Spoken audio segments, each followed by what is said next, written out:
안녕하세요. 중국에서 지금 사람들이 무슨 이야기를 하는지 쉽고 재미있게 풀어드리는 하오진이 중국 지금 뭐래? 저는 진행자 하오진입니다.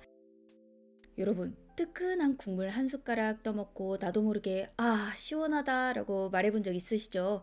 분명 뜨거운데 왜 우리는 시원하다 라고 표현을 할까요?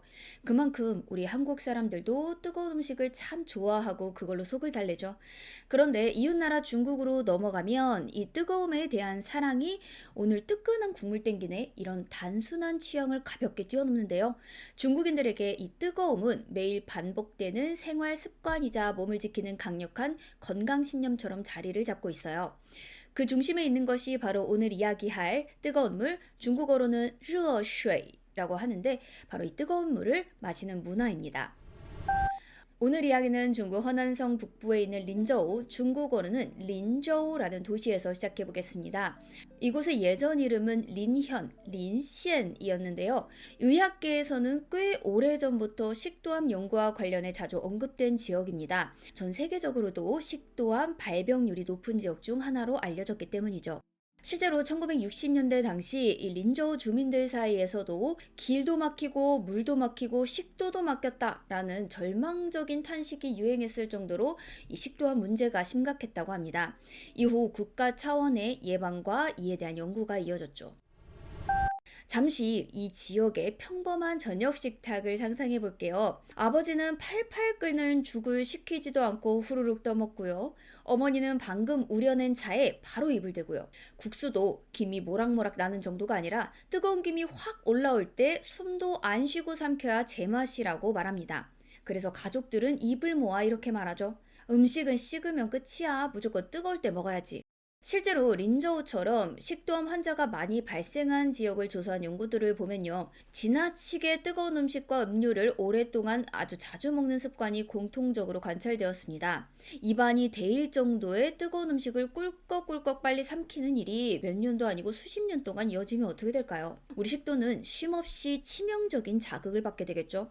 연약한 식도 점막이 뜨거움에 매일 상처가 나고 또 그 상처가 아물기도 전에 뜨거운 음식을 밀어넣어 세포가 파괴되는 악순환이 일어나는 거예요. 이 과정에서 만성염증이 생기고 결국 세포가 돌연변이를 일으키며 암으로 발전할 가능성이 커지는 겁니다. 물론 뜨거운 음식 하나만으로는 암이 생긴다고 단정할 수는 없어요. 흡연이나 음주, 영양 상태, 유전적 요인이나 지역적 환경 같은 여러 원인이 복합적으로 작용하니까요. 하지만 지나치게 뜨거운 음식과 음료가 우리의 식도 건강에 엄청난 부담을 준다는 사실만큼은 절대 가볍게 넘길 수 없습니다. 여기서 자연스럽게 질문이 하나 생기는데요. 중국 사람들도 식도암 위험을 전혀 모르는 게 아닐 텐데 왜 여전히 뜨거운 물과 뜨거운 음식을 쉽게 포기하지 못할까요? 오늘 하오진이와 함께 그 속사정을 한번 제대로 들여다보겠습니다. 2018년 미국의 시사주간지 타임에 흥미로운 중국 연구가 하나 소개되었는데요. 베이징 대학교 공중보건학원의 류진 교수팀이 중국 성인 45만 6천여 명을 약 9년 동안 추적조사한 대규모 연구였어요. 이 연구의 질문은 아주 단순했습니다. 뜨거운 차를 자주 마시는 사람은 식도암 위험이 더 높아질까? 라는 질문이었어요.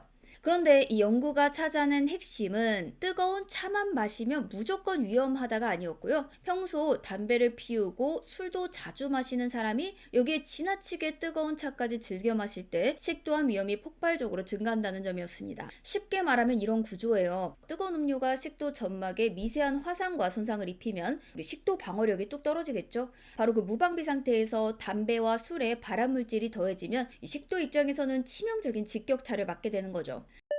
이 연구 결과를 머리에 담고 중국의 일상을 보면 매일 마주치게 되는 흔한 풍경도 조금 다르게 보입니다. 예를 들어 중국 북방의 어느 기차역을 한번 상상해 볼게요. 한 중년 남성이 보온병에 김이 펄펄 나는 뜨거운 물을 가득 담고 있습니다. 그런데 다른 한 손에는 담배가 들려 있고 또 저녁에는 동료들과 독한 고량주를 마실 약속도 있어요. 방금 소개해드린 연구에서 경고한 식도암 고위험 조건을 완벽하게 갖춘 셈이죠. 만약 우리가 이 남성에게 다가가서 조심스레 물어본다면 어떻게 될까요? 아니 그렇게 뜨거운 물을 자주 마시면 식도에 부담이 될 수 있대요. 좀만 식혀서 마시는 게 낫지 않을까요? 아마 이런 대답이 돌아올 가능성이 큽니다. 뭔 소리예요? 뜨거운 물을 마셔야 몸에 좋은 거죠.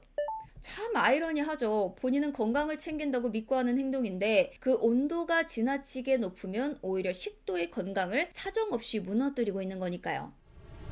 중국어로 뜨거운 물은 热水라고 합니다. 이 뜨겁다라는 뜻의 热 그리고 물을 뜻하는 水가 합쳐진 단어죠. 하지만 중국 사람들에게 이 热水는 단순한 물이 아닙니다. 몸을 보호하고 달래는 일종의 생활 속 보약 같은 존재에 가까운데요. 그렇다면 이 단어 안에는 과연 어떤 문화적 의미가 숨어 있을까요? 중국에서 생활하다 보면 정말 자주 듣는 말이 있는데요. 바로 多喝热水 라는 말입니다. 직역을 하면 뜨거운 물 많이 마셔라는 뜻인데요. 참 재밌는 건 중국에서 이 말이 만병통치약처럼 쓰인다는 거예요. 감기에 걸려도 多喝热水, 배가 아파도 多喝热水, 심지어 여자친구가 생리통으로 배가 아프다고 할 때도 남자친구 입에선 본능적으로 多喝热水라는 말이 튀어나옵니다. 저도 중국에서 생활할 때 조금만 몸이 아프거나 배가 아파도 지인 중국인들이 이 말을 저에게 정말 많이 했었어요. 그런데 하지만 이 말을 단순히 그냥 내뱉는 말로만 볼 수는 없는데요. 그 너머에는 중국인의 오래된 생활 철학, 바로 양생이 자리 잡고 있기 때문입니다. 이 양생은 중국어로 양성이라고 하는데 병이 난 뒤에 치료하는 것보다 평소에 몸을 잘 보살피고 기운의 균형을 지키는 것을 중요하게 여기는 생각이에요. 중국 문화에서는 찬물이 몸에 들어가면 속이 차가워지고 면역력과 음양의 균형이 깨질 수 있다고 굳게 믿거든요. 그래서 대부분의 중국 사람들은 어릴 때부터 부모님에게 이런 말을 귀에 못이 박히도록 들으며 자랍니다. 찬물 마시면 배탈 난다.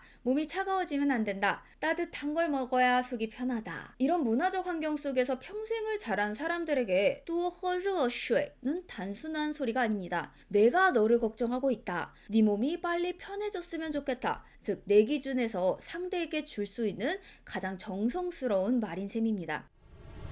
그렇다면 의학적으로 어디까지 괜찮고 어떻게 조심해야 할까요? 세계보건기구 산하 국제암연구소 아이크에서는요, 65도 이상의 뜨거운 음료를 이 A군 발암물질로 분류를 했어요. 여기서 핵심은 바로 온도겠죠. 우리가 카페에서 사 먹는 뜨거운 아메리카노도 보통 처음 나왔을 때는 70도에서 80도 가까이 되는 경우가 많습니다. 그걸 받자마자 식히지 않고 꿀꺽꿀꺽 마시게 되면 식도는 뜨거운 열 자극을 그대로 받게 되겠죠. 그러니까 중요한 건 뭐냐면 중국 사람들이 이 뜨거운 물을 마시는 문화 자체를 틀렸다, 이상하다 라고 할 필요는 전혀 없다는 거죠. 우리도 속이 춥거나 허할 때 따뜻한 국물, 또 김이 펄펄 나는 아메리카노로 마시잖아요. 이처럼 몸을 따뜻하게 달래고 싶어 하는 마음은 사실 어느 문화에나 있습니다. 문제는 따뜻함이 아니라 지나친 뜨거움이겠죠. 몸을 달래는 정도를 넘어서 입안이 데이고 식도가 따끔할 정도의 온도를 억지로 참으며 삼키는 습관이 문제인 거죠.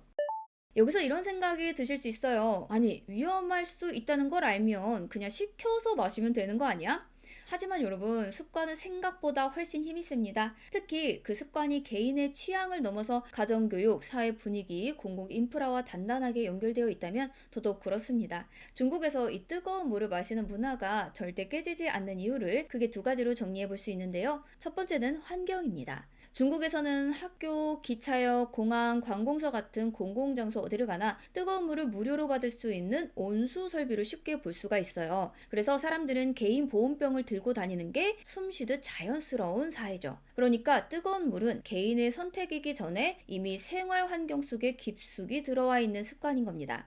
두 번째는요, 문화와 정서입니다. 어릴 때부터 부모님과 주변 사람들에게 찬물은 몸에 안 좋아, 따뜻한 걸 마셔야 건강해 라는 말을 듣고 자란 사람들에게 뜨거운 물은 곧 건강의 상징입니다. 의사가 너무 뜨겁게 마시면 안 좋아요 라고 경고 한마디 한다고 해서 수십 년 동안 몸에 밴 것이 하루아침에 바뀌기는 어려운 거죠. 그래서 우리에게 필요한 메시지는 뜨거운 물을 절대로 마시지 마세요가 아닌 것 같습니다. 조금 더 현실적인 대안을 제시해서 물을 따르고 딱 3분만 식혀서 마시자. 입에 넣었을 때 될 것 같이 뜨겁다면 바로 삼키지 말자. 특히 술과 담배를 하는 사람이면 식도를 좀 더 아껴주자 라는 말이 더 적합하겠죠.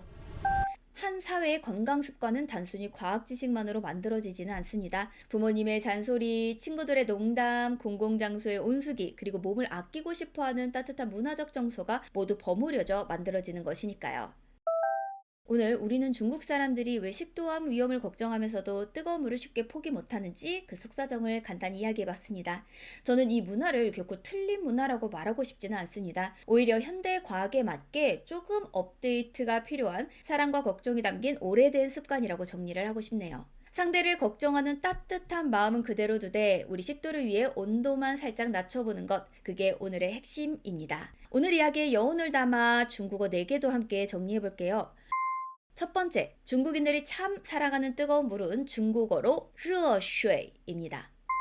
두 번째, 이 뜨거운 물을 만병통치약처럼 처방하는 다정한 안부 인사죠.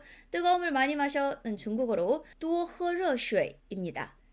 세 번째, 이 모든 습관의 뿌리에는 평소에 몸을 보살피고 관리하는 중국인들만의 생활 철학이 있죠. 바로 양생, 중국어로는 양성입니다. 마지막으로 오늘 이야기의 중요한 건강 키워드였죠. 식도암은 중국어로 실관암입니다. 오늘 이야기는 여기까지입니다. 댓글이나 메시지로 여러분의 솔직하고 다양한 생각들 많이 들려주세요. 저는 다음 시간에 또 중국에서 화제가 된 흥미로운 이야기로 돌아오겠습니다. 지금까지 하오진이 중국 지금 뭐래의 하오진이었습니다. 감사합니다.